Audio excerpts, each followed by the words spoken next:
Kita membahas 7 kota besar di Tiongkok yang shutdown karena gelombang 4 dari virus. Shenzhen, Tianjin, Zhejiang, Jiangsu, Anhui, Dongguan, dan Shanghai. Bener, kota Shanghai, kota terbesar nomor 2 di Tiongkok setelah Beijing. Kota nomor 1-nya Tiongkok itu tutup total.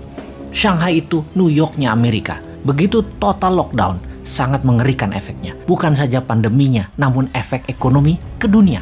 Sama dengan sanksi ekonomi yang diberikan ke Rusia efeknya, plus efek Ukraina akibat perang. Bahkan banyak pengamat ekonomi mengatakan lebih mengerikan efek Shanghai di lockdown. Sudah hampir 2 minggu Shanghai dikunci. Penduduk Shanghai banyak yang tidak siap dengan penutupan total ini. Akibatnya, kekurangan pasokan makanan, food supply, dan keterbatasan sarana kesehatan hingga 150% kapasitas sarana kesehatan di Shanghai sudah dipakai. Semua itu sesuatu yang tidak pernah terbayangkan sebelumnya. 7 kota besar tadi masih ditambah 16 kota kecil lainnya. Ada yang full lockdown, ada yang partial lockdown. Jadi semuanya ada 23 kota. Saat ini juga total lebih dari 200 juta manusia di lockdown di tempatnya masing-masing dan suplai pangan sudah menyusut di mana-mana. Secara ekonomi, sewaktu Wuhan lockdown selama hampir 3 bulan, begitu juga beberapa kota lainnya di 2020 membuat ekonomi Tiongkok minus turun ke tempat terendah, walau bisa meningkat lagi dalam 1 tahun belakangan ini. Namun, Shanghai lockdown memberikan data ekonomi yang lebih mengerikan lagi, turunnya. Di Shanghai, setiap hari saat ini ada 15.000 orang yang terpapar dan naiknya sangat tajam, meningkat sejak bulan Maret 2022 dan diperkirakan puncaknya baru akan mereda di bulan Mei-Juni 2022 ini. Salah satu yang diperkirakan mengapa terjadi serangan pandemi keempat ini adalah lambatnya memakai booster seri 3 dan seri 4, di mana secara data penduduk Tiongkok yang usianya di atas 80 tahun yang sudah divaksin hanya di bawah 20% populasi, sehingga memapar lagi mutasi baru dan menyerang mereka yang antibodinya lemah karena tidak divaksin. Itu menurut data Big Pharma. Big Pharma seperti Moderna yang pabrik vaksinnya di Tiongkok melaporkan dalam tanda petik menurunnya kampanye penggunaan vaksin di Tiongkok menjadi alasan meluasnya gelombang keempat dari pandemi ini. Alasan kedua yang membuat lockdown di 23 kota tersebut adalah keputusan politik dari Presiden seumur hidup Tiongkok Xi Jinping yang membuat polisi Zero Covid strategi, membuat vaksin wajib dan lockdown itu wajib, di mana diharapkan di tahun 2022 akhir Tiongkok satu-satunya negara yang Zero Covid dan menjadi negara terdepan di dunia pada saat dunia terpapar gelombang keempat di tahun 2023 dan seterusnya. Benar, biasanya Tiongkok kebijakannya adalah mendulukan prosperity atau kemakmuran. Namun, kali ini Xi Jinping mengutamakan kestabilan sosial dan kestabilan politik dengan disehatkan warganya terlebih dahulu. Walau ada korban ekonomi sedikit, namun Xi Jinping yakin masuk pit stop menyelesaikan pandemi dengan Zero Covid strategi akan membuat dalam negeri Tiongkok stabil di saat negara lain goyang. Nanti karena gelombang keempat dan Tiongkok baru gaspol ekonominya kemudian.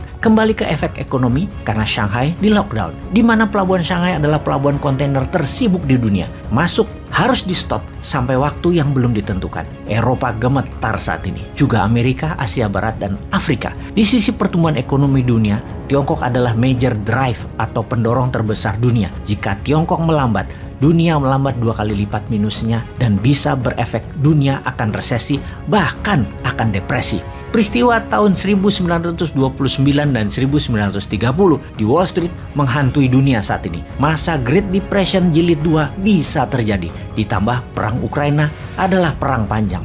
Semua ini harus kita analisa. Akankah menyebar ke dunia, menyebar ke Amerika, ke Eropa di tahun ini? India sudah memprediksi gelombang 4 akan mencapai India di bulan Juli 2022 ini. Kalau Indonesia bagaimana? Apakah gelombang keempat itu sih sebenarnya? Dari data di Tiongkok yang terbaru yang mengharuskan 23 kota ditutup, terdapat data varian Alpha yang bermutasi menjadi Delta dalam kurun waktu 6-9 bulan setelah gelombang pertama Alpha usai. Di seluruh dunia terpapar Delta yang dapat dipastikan mutasinya Alpha. Lalu 6 bulanan kemudian muncul Omicron. Apakah Omicron mutasinya Delta? Dari berita di Wuhan diumumkan bahwa Omicron bukan mutasi Delta alias virus jenis baru. Buktinya, mereka yang terpapar Alpha tidak terpapar Delta karena sudah imun. Namun, yang terpapar Alpha atau Delta bisa terpapar Omicron yang menyerang sisi lain dari tubuh manusia, di mana kalau manusia jadi cangkang maka mutasi Omicron adalah sebaran baru, gelombang keempat.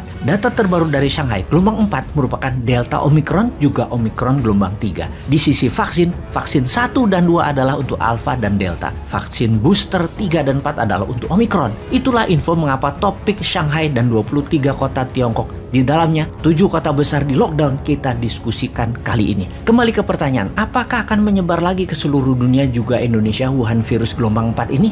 Ternyata sampai sejauh ini masih banyak yang belum percaya bahwa virus corona itu ada karena hanya mendengar lewat berita dan tidak melihat dengan mata kepala sendiri. Misalnya, ada orang-orang di sekelilingnya yang terkena atau yang berdampak negatif seperti kematian misalnya. Dan hal itu wajar serta benar kalau mereka menganggap virus itu tidak ada atau bahkan hanya akal-akalan farmasi. Semua itu wajar orang-orang yang berpikir demikian karena memang tidak lihat, tidak tahu, dan tidak terasa. Pastinya ada yang namanya Big Pharma yang memanfaatkan pandemi ini sebagai mesin uang menjual vaksin.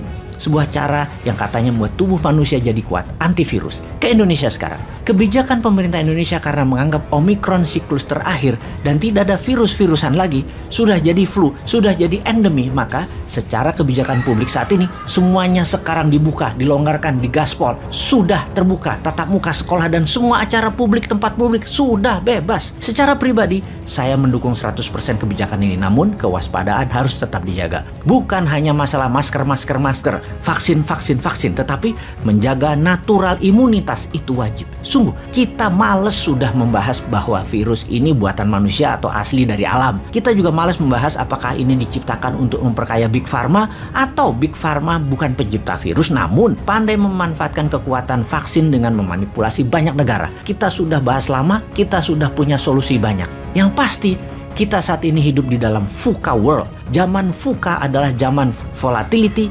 uncertainty, complexity, dan ambiguity. Zaman kolobendu, zaman goro-goro, penuh ketidakstabilan, ketidakpastian, rumit, dan mempunyai banyak agenda yang simpang siur. Ada perang militer, ada sanksi ekonomi, ada perang dagang, ada perang ekonomi, ada perang cuaca, ada perang biologi. Sampai kapan? It will never end. Akan selamanya begini karena memang the system doesn't work. Dunia dalam keadaan perang itu artinya manusia dalam keadaan survival mode, termasuk survival of the nation. Seharusnya bernegara gunakan less rule. Manusia bahkan boleh menggunakan no rule. Pokoknya kita harus tetap hidup.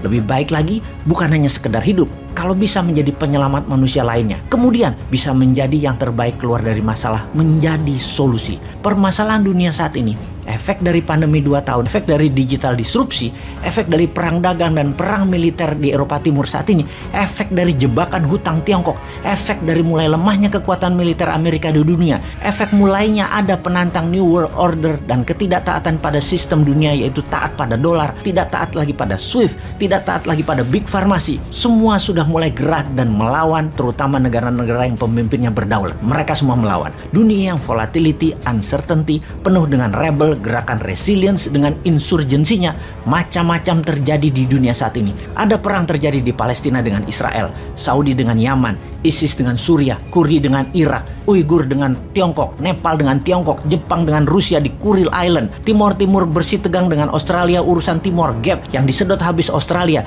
India dengan Tiongkok, Saudi dengan Amerika saling ejek ke Biden, Libanon yang menjadi miskin, Bangladesh urusan air sungai dengan Tiongkok, Pakistan versi Perdana Menteri Amir Khan yang dekat dengan Tiongkok dihajar Amerika, digulingkan, Sri Lanka dimiskinkan oleh Tiongkok. Ada juga anomali positif seperti Nigeria meningkat tajam ekonominya menjadi negara di barat Afrika, menjadi the Black China, Botswana negara terbaik dalam 40 tahun pertumbuhannya di dunia. Untuk melihat itu semua bahkan kita harus menerangkan mengapa hanya sepertiga wilayah Tiongkok sisi timur ditinggali oleh 94% penduduk Tiongkok. Ada apa di sepertiga wilayah barat dan sisi barat daya Tiongkok yang bergunung-gunung deretan Mahameru Himalaya tersebut? Melihat sejarah Israel dan Jazirah Arabia, melihat sejarah perang-perang bangsa Eropa, melihat sains yang didominasi Amerika, Yahudi, dan Eropa saat ini, melihat agama dipakai untuk membodohi dan memberi jarak kepada jamaah agar jauh dari ilmu pengetahuan, dari sains, dari engineering, dan dari sosial isu. Untuk itu semua, kita bertanya untuk kesekian kalinya, sudah siapkah Indonesia?